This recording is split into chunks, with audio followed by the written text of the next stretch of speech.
While rushing to get ready, a big booty woman sees a man looking through her window. Her friends are impatiently waiting to celebrate her, getting a dream job at the Waffle House. As she's about to leave, a serial killer suffocates her. On the radio, it's announced the serial killer is terrorizing the city where a woman named Zahra lives and is reported to be targeting women. Zahra is a writer and is married to an event planner named Mark.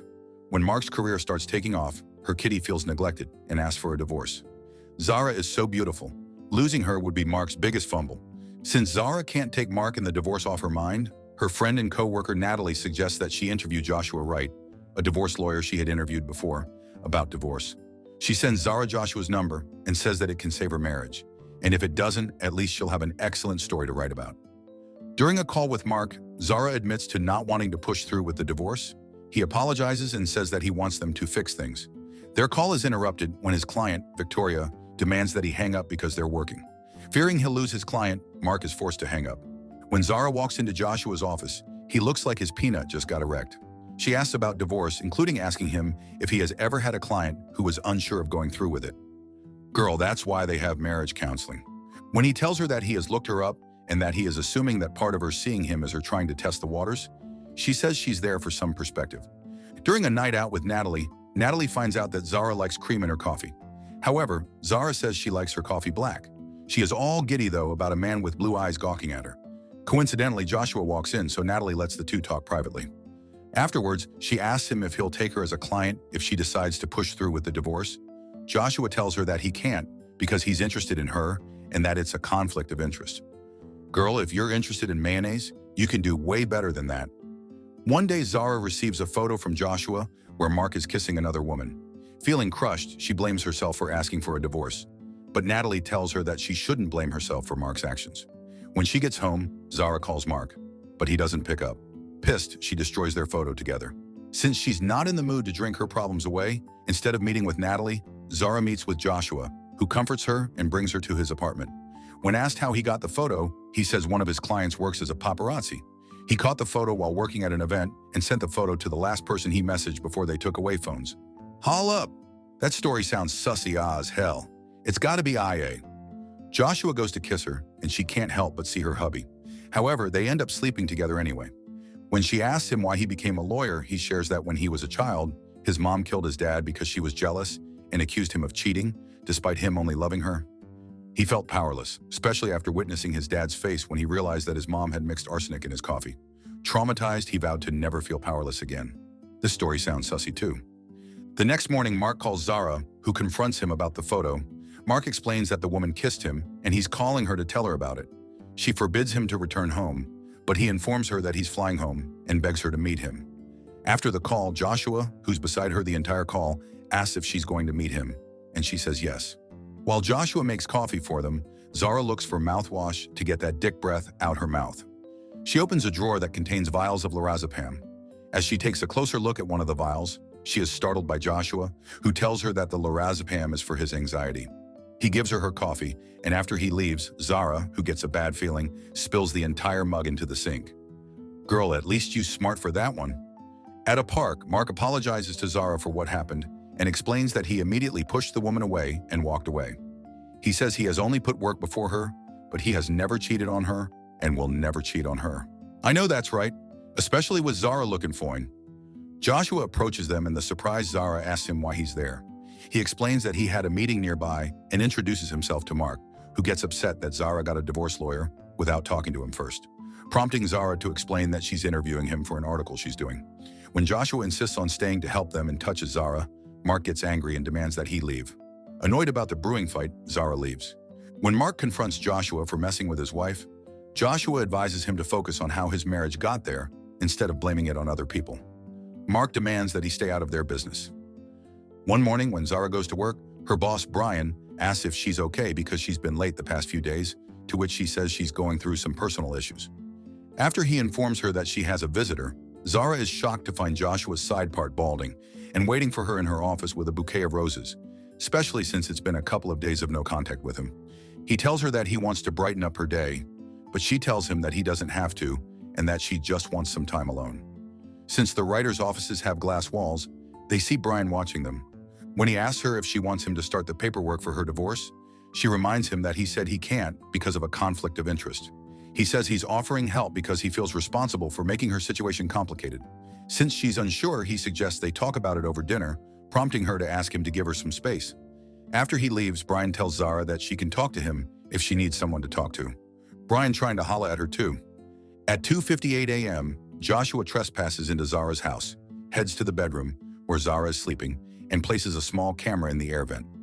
The next morning, Joshua watches her, through the camera, Mark coming home to get some things. He gets pissed that before Mark leaves, Mark tells Zahra that he wants to make their marriage work. Joshua confronts Mark and demands that he allow Zahra to get a divorce.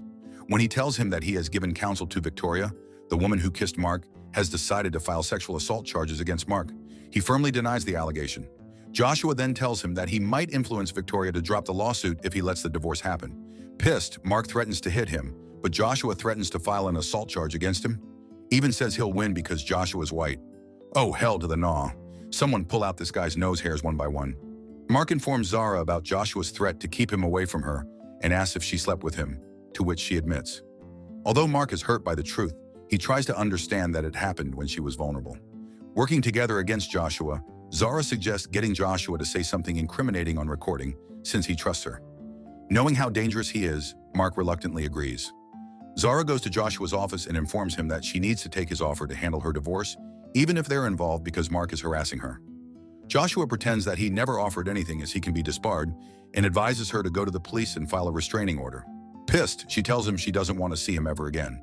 This gets him all riled up, though, and asks his assistant to meet him in his office later. Zahra returns to her car and informs Mark that Joshua gaslit her. Shortly after, Natalie calls her and informs her that there's an article about Victoria's lawsuit against Mark. Zahra informs her about Joshua, prompting Natalie to regret introducing her to the crusty pale man as it led them to this mess. When she remembers that one of her contacts at City Hall still owes her a favor, she tells Zahra that they can go straight to the commissioner with this and promises to update her as soon as she gets a response.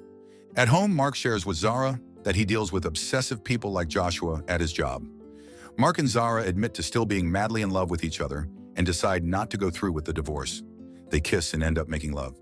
Meanwhile, Joshua approaches Natalie at a bar and tells her that he has heard that she and Zahra are both up for the same promotion.